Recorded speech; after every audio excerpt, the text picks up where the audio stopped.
Hi, this is PHYS30141, video 36. And in this video we will talk about the frequency spectrum of synchrotron radiation. We saw in the last video that a relativistically moving charge executing orbits in a magnetic field has a non-sinusoidal motion when seen by an observer due to the fact that the acceleration when the electron is moving towards the observer is different from the apparent acceleration when it is moving transverse.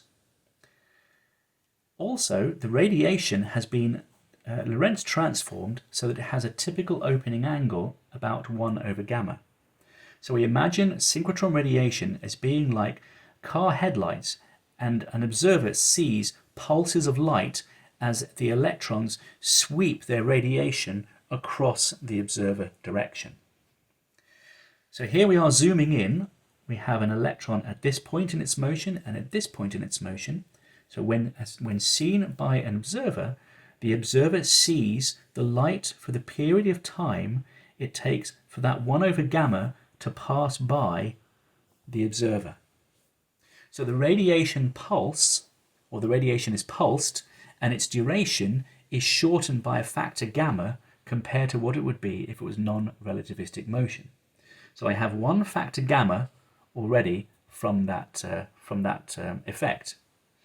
Also, because these electrons are moving relativistically, there is another factor gamma that occurs because of the Doppler shift as the back of the pulse catches up with the front of the pulse. Another way to think about this is think about that Doppler shift. If I have the electrons moving with some cyclotron frequency, the observed frequency that the observer sees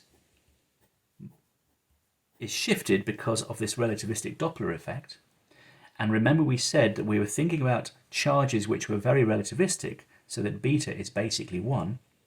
So we can write this as about 2 over 1 minus beta squared, and that is just 2 gamma squared.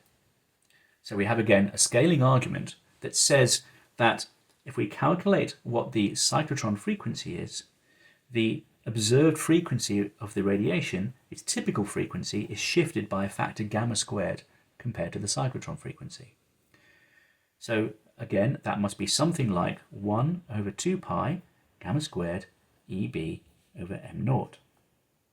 Now that's the typical frequency of the radiation, but as we said, because of this narrowing of the radiation pulse, that radiation is pulsed and therefore has a broad spectrum. So this is the important thing to note. So cyclotron radiation has an apparent motion as seen by an observer which is sinusoidal, which gives rise to an apparent single frequency of emission. Synchrotron radiation, the radiation is pulsed, so therefore we have a broad spectrum of radiation. So let's think about what that radiation looks like. The pulse duration of the radiation, dt, because of those two effects, is something like 1 over gamma squared times the cyclotron frequency. Remembering that, of course, we're always talking about electrons here because those are the ones which have the large gamma factors. It's just EB over 2 pi ME. So this is our classical cyclotron frequency, and the pulse duration is dependent upon that cyclotron frequency divided by gamma squared. Similarly, the pulse period T is gamma over the cyclotron frequency, and that means we can write it down dt as being equal to T over gamma. So let's think of a practical example. There are very widespread scientific facilities which emit synchrotron radiation, which is used for a variety of scientific purposes. So these are called synchrotron radiation facilities, and as we might imagine, they contain electrons which are moving relativistically. A typical kinetic energy of that electron might be something like 1 GeV compared to the rest mass of half an MeV, and a typical magnetic field might be something like 1 Tesla. So in this case, gamma is about 2000, And the cyclotron frequency, Fc, is 28 gigahertz. And now this is the classical cyclotron frequency. So the pulse period, the time between the pulses, is 71 nanoseconds.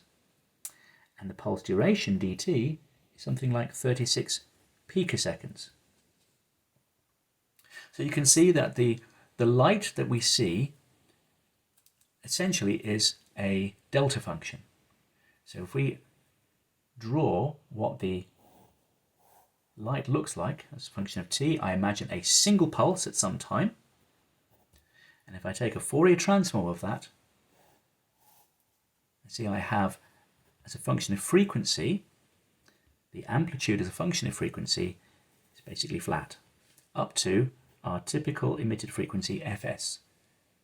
So this is a Fourier transform idea. A delta function in the pulse period will give rise to a broad spectrum of the radiation.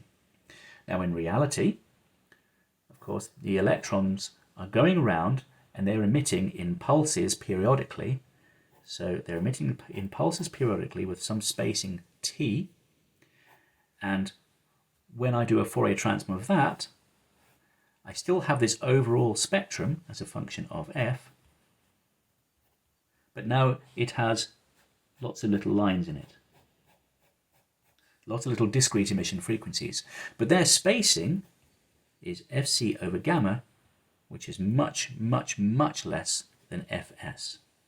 Okay? Remembering that Fs is gamma squared bigger than Fc, and gamma, we have another factor gamma here, so the line spacing is it's about gamma cubed, and gamma cubed, of course, is absolutely enormous.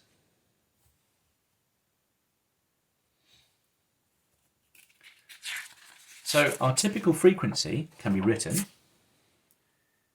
Fs is equal to gamma squared Fc. So this is our typical frequency of the emitted radiation, or the upper frequency of that broad radiation, which is just gamma squared Eb over 2 pi me.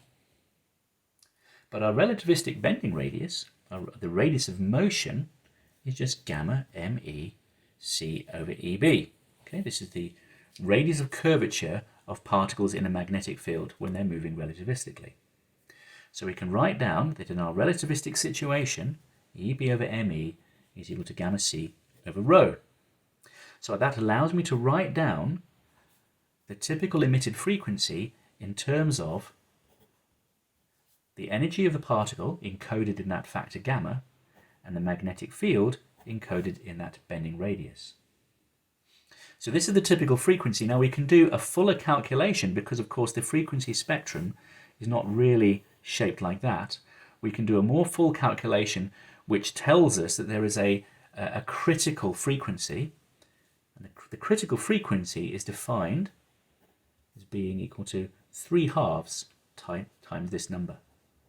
And the critical frequency is defined as being that frequency above which half the power is emitted. So it's often done like so. So this is the true picture. This is emitted frequency, and this is log of the power.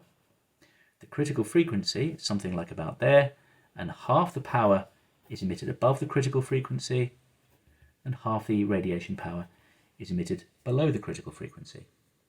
So you can see that synchrotron radiation gives rise to a large number of photons, a very large number of photons at low energies, and a smaller number of photons at high energies. So you can see that there's a steep fall off in the radiation power above the critical frequency. So the critical photon energy is clearly just equal to h times the critical frequency, and that is equal to 3/2 h bar c gamma cubed over rho. So let's put that into more practical units. The critical energy, EC, in keV is equal to 2.218 E in GeV,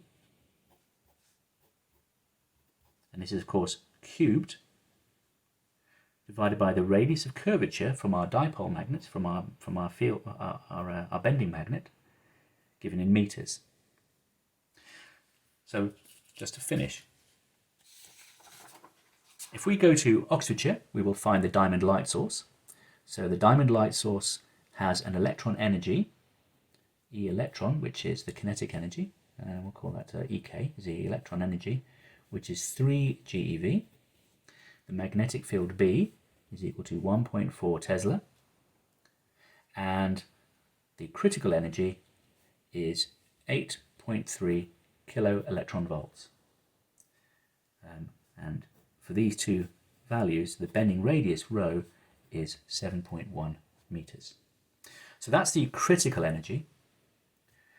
The average photon energy is smaller than that, and the average photon energy is about 1/3 of the critical energy, which therefore is a half h bar c gamma cubed over rho.